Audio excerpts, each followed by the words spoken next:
जी अस्सलाम वालेकुम। तो ये डेल का लैपटॉप है, लैटिट्यूड 5480। इसको जो हमने अपग्रेड करना है रैम और एसएसडी कार्ड। सिंपली इसके जो स्क्रू है वो इसको लूज़ करेंगे, ये बाहर नहीं निकलेंगे। जस्ट आपने लूज़ करना है। ओके, मैं लूज़ करता हूँ इसको। और फिर आपने किसी तीसरी चीज़ से इसको ऊपर करना है। तो मेरे पास ये चाकू था, मैंने उससे कर लिया। आप किसी किसी भी चीज़ से कर सकते हैं, की वगैरह से भी कर सकते हैं।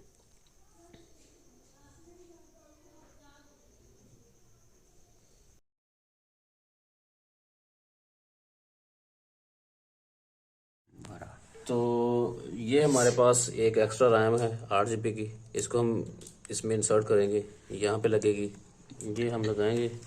अच्छा, निकालने के लिए ये सिंपली आपने इनको प्रेस करना है, ये ऐसे बाहर को प्रेस करेंगे तो ये बाहर हो जाएगी। अब इसमें हम इंसर्ट करेंगे। जी, सिंपली हमने इसको बाहर की तरफ प्रेस करना है और रैम को आगे की तरफ प्रेस करना है, तो ये हमारी रैम फिक्स हो जाएगी। ये जी, ये फिक्स होगी। अब हमने चेंज करना है इसका एसएसडी कार्ड। तो उसके लिए हम पहले इसको लूज़ करेंगे, इसको स्क्रू को।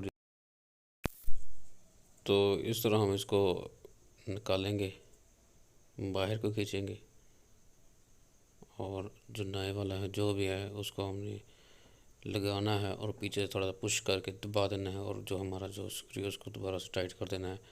तो ये हमारा जो एसएसडी कार्ड है ये भी इंसर्ट हो गया। ठीक है, इसी तरह सिंपली आपने इसको दोबारा उसी तरह से क्लोज कर देना है और आप सिस्टम को रिस्टार्ट कर लें।